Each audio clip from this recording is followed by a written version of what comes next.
Hi everyone, my name is Karen, this is my channel RatherBeReading, and today I'm bringing to you a recent reads video.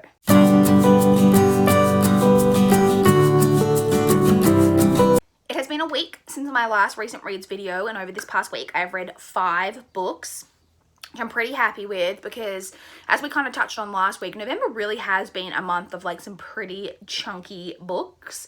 So to still have gotten through like 4 last week, 5 this week, like it's still like good numbers considering like the size of the stuff that I've been reading. So let's jump straight in and talk about those 5 books that I did manage to complete this past week. So the first book that I finished was Tower of Dawn by Sarah J. Maas. This is of course book 6 in the Throne of Glass series.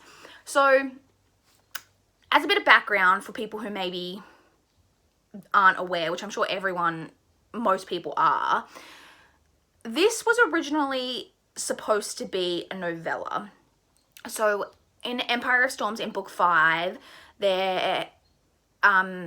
so more accurately in Queen of Shadows in book 4, there's kind of some events that take place, and a particular character or characters are kind of have gone off to do kind of something separate, and that they're doing that while the events of Empire of Storms is taking place. And Sarah J. Maas originally wanted to have kind of a novella that went between Empire of Storms and Kingdom of Ash, showing kind of what happened, but then the novella just got so long that it ended up becoming its own book and becoming book 6 in the series. So I say that because I think it's relevant because, like, for example, my friend Emma, hi Emma, she loves this series, and when she read this book, not being involved in like booktube or like in the kind of bookish community and like knowing all of these things about publishing, when she read this series, she just like was like, okay, book 6, and read this and was like, she said that the first time, she's read the series through twice, when she read this through the first time, that's so funny, a text message just came up on my screen from Emma, hi Emma, that when she read this through the first time, she really didn't enjoy this book that much because this book is, like I said, following that kind of side story for the most part. So you're not getting a follow-on from the events of Empire of Storms. And so if you were like Emma and you didn't know that that's what this was going in, then you're going to be disappointed. And so I think for me, I still enjoyed this, and I did know obviously going in all of that, like I remember all of that stuff happening with this book, like when it was published. I think that the series would have benefited from having the events of this in Empire of Storms, and then kind of maybe splitting that book, finding a spot to kind of split that book, and so still have it be a 7-book series, but have Empire of Storms and this book combined into one kind of chronologically, and then splitting them off. Because I do think this book can be quite slow in parts because there's not as much going on because we're only focusing on kind of one small part of the story, if that makes sense. It also annoys me, and this is unrelated to the story, that they decided to make this book 6 and then they didn't give it at least a spine that matches the other books. Where are my others? Let me reach and get like one of the others. So we have Air of Fire here. Like all of the others have these like white, and then this is just going to be sandwiched in like the middle with a white one on the other side. Like for the Australian and UK ones, you couldn't have at least given this at least a spine that matched the rest when you decided to make this book 6. Like you knew, I understand originally it was going to be a novella, but when you published it, you knew that it was now book 6 and it was just going to be like sequentially in amongst the series, and you couldn't give it a spine. That's so annoying. I just put the wrong book down. I won't keep tearing on air if I can go back there to go back on the shelf later. Anyway, unrelated. So I did enjoy this. Like I said, I just don't think for me this is as strong because the series had been slowly getting better and better as it went on. But for me, this isn't as strong as the more recent books in the series because it just, like I said, lacked from having it only focus on kind of this one small part of the story. Having said that, there were some really good revelations towards the end, like the end part of this. Like you do get some stuff that like really has an impact on like the rest of the story. Really enjoyed all that part, and I do like enjoy the characters and everything. In the end, I gave this 3.75 stars. So the next book that I read was Best Friends Forever by Dawn Goodwin. This is a NetGalley book that I received. So I did receive a digital ARC in exchange for an honest review from NetGalley. Giles is scratching on his scratching post. We also have the charger plugged in today, so there's always a chance that randomly he's just gonna knock it over. go over the cord. He's coming in. Are we going to see a tail? Yeah, we are. Hi, baby. So, like I said, I received this copy in exchange for an honest review. So, this is a thriller. It follows a woman. So, you're kind of getting two perspectives. So, there's this woman who had a best friend who, right at the start of the story, like, you know that the best friend has recently passed away. And you're also getting the perspective from the deceased woman's husband. And can you see him back there? Sir? He knows that's not allowed. Get down. You know that's not allowed. Why are you even trying? You're so naughty. He's so naughty. He's my little mischievous one. He's also my little, like, soft boy who's, like, such a wimp and is, like, scared of other humans. Like, any other human. He even thinks that there's someone who will, like, hide for, like, 3 hours. But he's also, like, so mischievous. What a world. Anyway, so we're also following the deceased woman's husband who is trying to cope with the death of his wife, and they have 2 young children, and the best friend ends up kind of becoming a quite significant part of their lives and kind of insinuating herself into their lives, and it kind of becomes a bit of a thing of her kind of trying to take over her deceased friend's life. And the 2 women had like a very kind of toxic friendship in some ways, which you guys know I love me some toxic themes. So for me, this was just underdeveloped in a lot of ways. The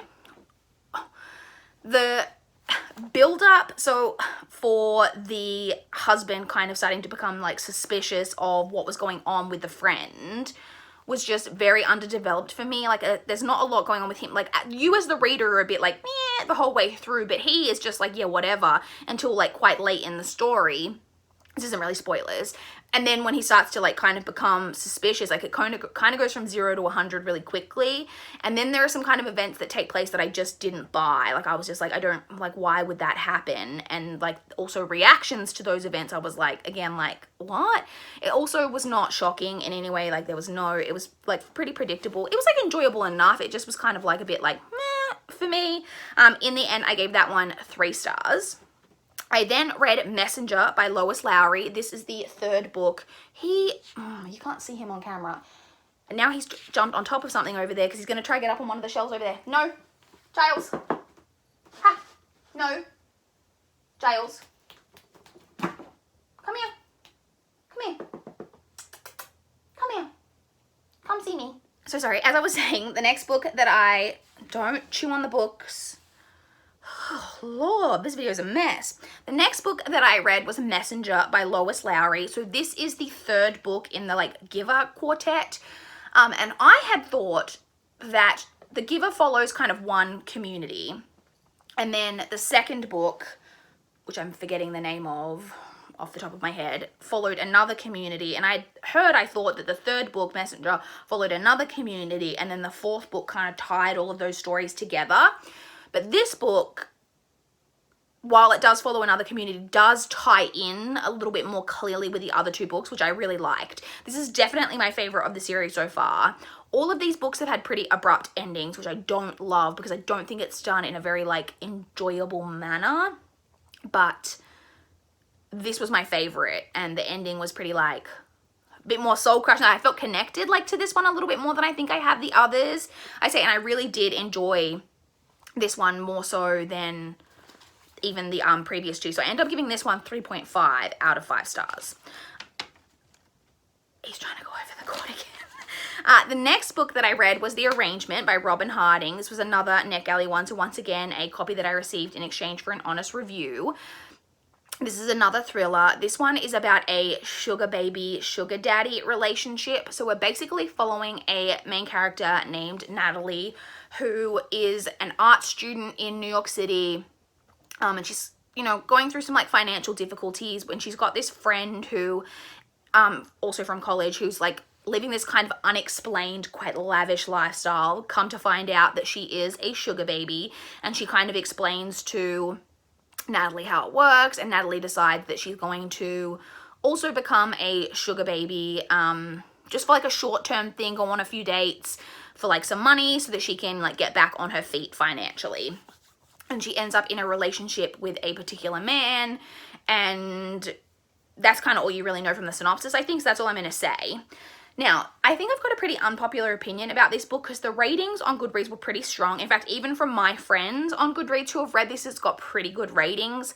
I didn't love this. I thought it had a lot of problems. One of the things that really bugged me was I didn't like the characters. That's fine, like especially in thrillers, I don't need to like the characters, but in like a really like annoying way. But like the main character has this friend who's a sugar baby, and she gives her so much advice about what to do in the beginning, how to be safe, like all of that, and the main character just ignores most of it, which drove me crazy.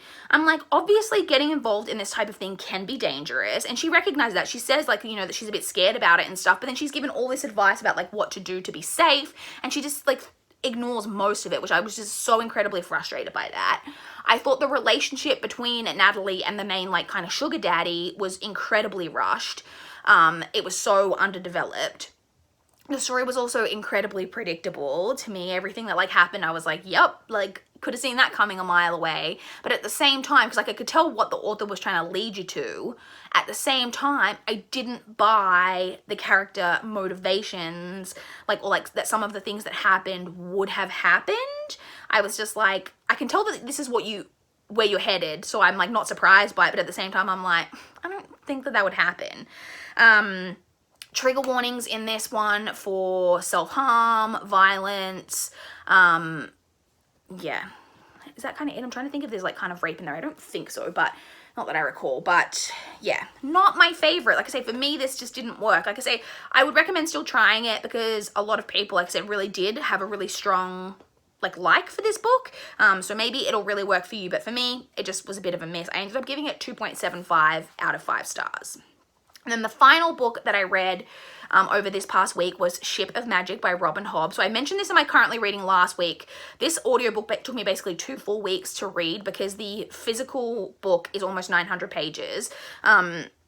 So I finally finished the book this week, and I enjoyed it. This is the first book in the Live Ship Trader trilogy, which is the second of Robin Hobb's kind of trilogies. There's several different ways you can read her book. She's got like, I think 5 or 6 different trilogies that all fall in the same kind of world. And I think chronologically, this trilogy actually takes place before the Farseer trilogy, I believe, but I'm reading them in publication order, so this is the next trilogy that was published. That's just how I've decided to read them. But there's a lot of different ways, like you can Google, there's a lot of different ways you can read it. But so this trilogy follows a world where there are these things called live ships, which are basically ships that are alive. But the way that they become alive, they're made from like a particular type of wood called wizard wood. But then also, in order for them to quicken, which is what it's called when they come alive, they basically have to have 3 members of the family that owns that ship have a death like on board. And then that's what quickens them. So like it's kind of like you own this ship and for several generations, and then the ship becomes alive. And then like there's like things that live ships can do that like normal ships can't. So you're following a character named Althea, who at the start of the story, her father is dying, and he's going to be the 3rd one in their family to die on their live ship, the Vivacia that they own. And she expects to be the one who's going to take over this ship on the death of her father. And you come to find out, like this is all in the synopsis, it all happens pretty early on, that her father dies and he leaves the ship to her older sister, but her older sister's not interested in it. Like it's basically left to her older sister's, with the expectation that her older sister's husband is going to like run the ship, and Althea is very devastated by this. So you're kind of following that storyline. There's a bunch of other storylines that also kind of take place that you're following that all kind of, you know, affect that storyline, but also just kind of see more of the world and like the things that are going on with the live ships and pirates and lots of different things going on. I really enjoyed this. I enjoy this story. I think, so I've given it 3.5 out of 5, which I think is the same rating I gave all of the 3 books in the Farseer trilogy. But I do think I enjoyed this like a touch more than I enjoyed the Farseer trilogy. I just find this storyline really interesting. There's also kind of a romance that I don't know if it's going to be like an endgame romance, but I'm kind of into. I also like, so the Farseer trilogy was pretty like singular. We're following a character in that we're following like Fitzchivalry, and you're following him and his story, and you don't see a lot outside of like his storyline affects like a lot going on in that world, but you don't see much outside of him. You're following him and what's happening with him. Whereas in the Live Ship Trader or in the Ship of Magic at least, and I'm sure it's going to be the case for the next 2 books in the trilogy, you're following, like I said, several different storylines. So, and like, sometimes that can't work for people because some might find parts of it boring. I was pretty, like, fine with all of the storylines that were going on, but you do see a lot of this world because of that, which I thought really worked for this story. And you get lots of little kind of pieces of how this world works, which I thought really worked. And I think you can kind of see how all of the storylines like all tie in together and how they're all going to like come together and affect each other, like moving into the like next books. I'm talking with my hands so much in this particular video. How it's going to come in to tie in together like in future books. And I think that as this trilogy goes on, it's probably going to get even stronger for me. Like I said, I didn't end up giving this one a 3.5 because I just felt like, oh, I should have mentioned who this was narrated by. But I didn't write it down. I forgot to write it in my notebook, which is very unlike me, but I'll put it on the screen. I liked the narration as well. But yeah, overall, I said thought it was a pretty enjoyable book, and I look forward to continuing on with that particular trilogy. So that's it. Those are the 5 books that I read. In terms of what I'm currently reading, so I'm currently reading Kingdom of Ash by Sarah J. Maas, of course, the 7th and final book in the Throne of Glass series. I'm really excited to finally be reading this and find out how it all finishes. I haven't read too much of this yet. I'm on page 137, which is nothing because this book is exactly, my copy is exactly 980 pages, so literally just shy of 1,000. So even though I've read like 130 pages, which sounds like a decent amount, in this book, not really. I'm hoping to get as much of this read as possible this weekend, just purely because it's easier for me to read at home because I can like lie down on the couch or like lie down in bed and read it, whereas reading this like on the bus, it sounds dumb, but this is pretty heavy because it's so hefty. Like it actually like hurts my arm to like hold this like in an upright position when I'm reading on like the bus or something like that. So I'm hoping to get as much of this read this weekend so I don't have too much of it left to go when I start work next week. So that's it. That is what I've read and what I'm currently reading. I would love to chat with you guys in the comments down below if you've got any thoughts on any of the books that I've been reading or I'm currently reading, or I'd love to chat with you guys about what you have been reading recently. Please like this video if you liked it. Please subscribe if you want to see more from my channel. That is all I have for this video today. Bye guys.